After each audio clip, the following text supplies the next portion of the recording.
If watching 80s slasher flicks has taught me anything, it's this. Summer camps need to be shut down and replaced with something else, because nothing good ever happens at summer camp. I mean, even Salute Your Shorts had its bad moments. Heck of a summer. And yes, I'm going to censor myself. It's a personal choice. But you can see the title on the screen. Basically, it's this simple tale directed by Finn Wolfhard. Yes, the same guy who's playing Mike, the love interest of Eleven on the Stranger Things show. He's branching out into directing, and honestly, while this film is pretty cookie cutter in terms of a slasher flick, he did a pretty good job his first time out. Basically, it's this guy who's in his mid-20s who fell in love with this particular summer camp, and he's a bit of a milquetoast and a goofball, and I'm sorry to say, a bit of a loser. I can relate. I'm sure plenty of us can relate. So he gloms onto this thing that gave him happiness and peace, even though the current crop of counselors, he's going back as a counselor too. In fact, he's going to be the head counselor. But the other counselors, they think he's kind of a dope for being there, because they're in their late teens, early 20s, and he's past his prime in terms of camp counseling, according to them. But when people start dying, like in every other camp-based slasher film we've all seen, he has to step up and try to lead, even when he gets framed for the murders and becomes the target of the hysterical counselor's aggression. And not only that, he's got to figure out who actually did kill those other counselors and clear his name. So he's got a lot on his plate. The actor in question, the guy on the screen right here, he did a pretty good job. At first, he was not very likable because he was so saccharine sweet and annoyingly upbeat. I just wanted to smack him myself. But as things start to go wrong for him, he starts to become a little more relatable. You see his mental anguish about how he viewed the past with rose-colored glasses, and now those rose-colored glasses are being smeared with fecal matter. And he's got to find a reason to keep going, even if the reason is pretty thin. He actually cares about the counselors, and he's not out for himself like some of them. Then there's the villain, or possibly villains. I'm not going to go into too much of a spoiler, but when they, neutral pronoun, are revealed, it was a genuine surprise to me.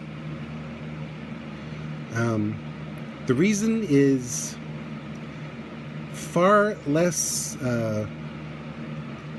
satisfying than you'd think, but at the same time it's really satisfying and kind of poignant concerning modern culture. Like I said, I'm not going to spoil it, but the killer or killers were genuinely characters you love to hate, because you could just see modern society skewing towards this person or these people. As for the other counselors, the ones both living and slashed, they were pretty stereotypical. Honestly, it was kind of annoying seeing any of them survive, except for the lead and the lead's love interest. But overall, it was pretty effective at getting me to partially care for some of the characters before the axe fell, so to speak. And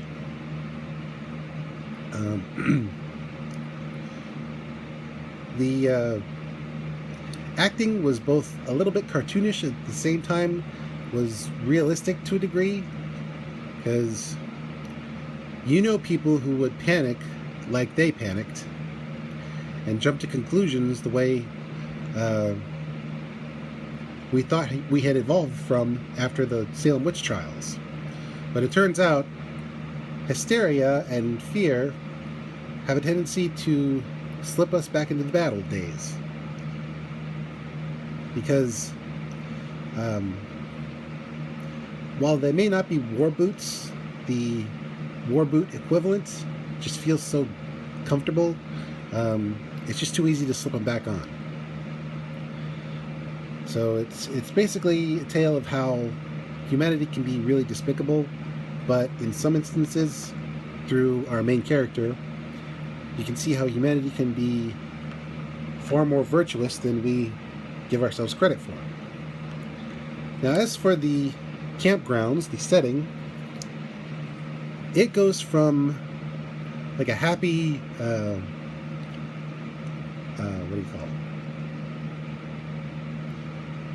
A happy, almost dreamlike place to a prison due to various means of isolating the characters in a very believable and fast way. The forest becomes foreboding.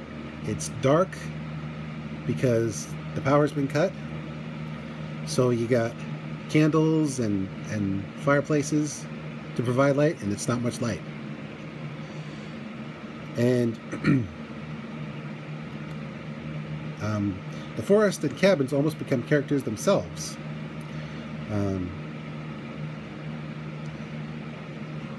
The characters moving through the woods and into and out of the buildings could easily be picked off like that. And that's what builds the tension. Because you never know who might be standing just inches away from you in a darkened cabin. It allows for some decent suspense. I've seen better camp slasher flicks, mainly because this one has no nudity, so it's okay for younger kids. The amount of swearing is a bit excessive, but believable these days especially. But the real star of the show was the gore effects. These gore effects are effective at making you squirm in your seat, but it's done practically, so it harkens back to the days of Friday the 13th and to a slightly less exaggerated degree, the Evil Dead franchise.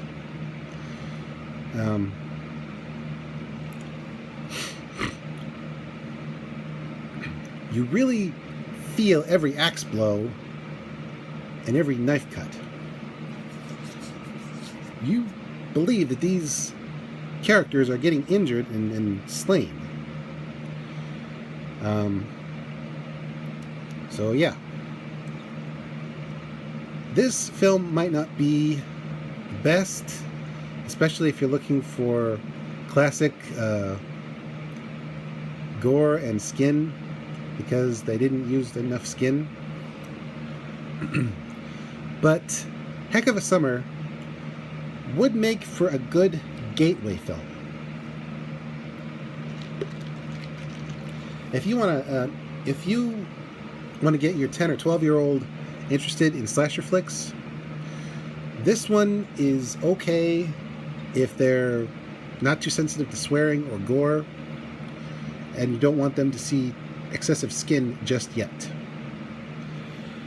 That way they can build up to the classics like Friday the 13th, Nightmare on Elm Street, Texas Chainsaw, that sort of thing. So, yeah. This is Mr. J signing out and reminding you, when going out to a remote summer camp, always have extra backups for your communication and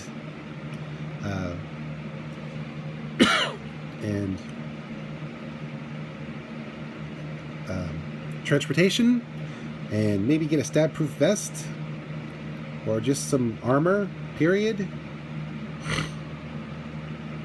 Because you never know when an axe or a machete is going to come at you from behind a tree.